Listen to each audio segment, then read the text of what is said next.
As I'm listening to this debate, it is astounding to hear about the $17 a year that I may save so I could perhaps stop at the local convenience store to get a coffee once a month, when the reason why prices are high right now is the Biden-Harris administration and the last Congress have made prices higher. Inflation is over 20%. First, it was tackling America's energy independence and restricting consumer choice. They started imposing draconian rules such as the tailpipe emission rule, not leasing for oil and gas drilling on federal lands or public lands, forcing automakers to have less efficient vehicles that Americans do not want, and even vehicles that can't hold a charge in the winter, such as a state like Iowa.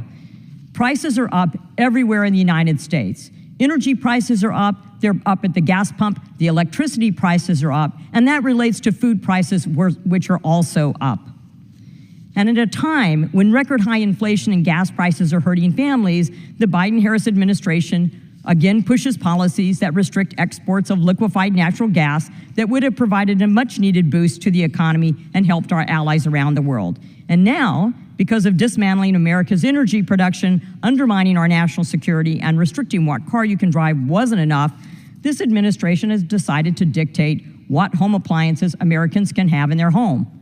Do you know what? When I go to look for an appliance, I look at the little sticker, and I determine if saving $12 a month or saving $30 a month is worth the increased cost. The increased cost for a appliance that doesn't have the life of the refrigerator or the appliance that I have now. In addition to which, are those inefficiencies, are they based on the energy prices that we are now paying because the Biden-Harris administration has increased energy prices across the board, and they will continue to increase them because of their ill-founded policies that are benefiting their allies as well, their special interest groups.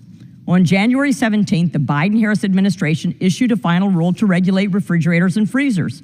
Now, it's interesting that our colleagues on the other side of the aisle have said this is already in the rule. Then why on earth would you be here arguing about a bill if it's already implemented in a rule, if the agency is already following it?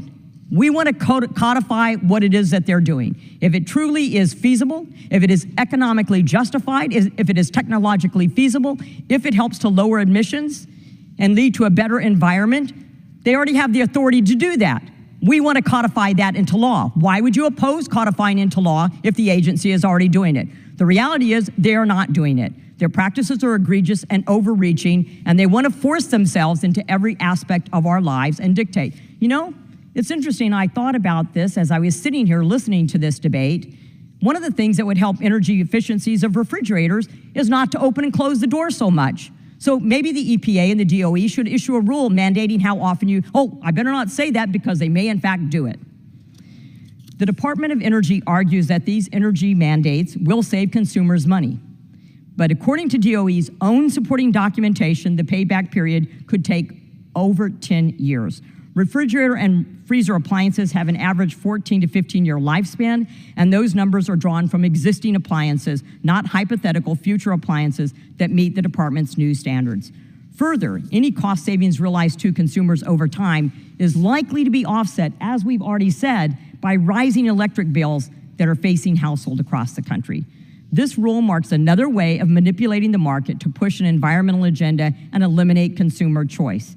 My bill, the Refrigerator Freedom Act, prohibits the Department of Energy from enforcing unrealistic energy standards for refrigerators that are not energy inefficient. I encourage my colleagues to support this bill. which I enthusiastically support. Thank you, and I yield back.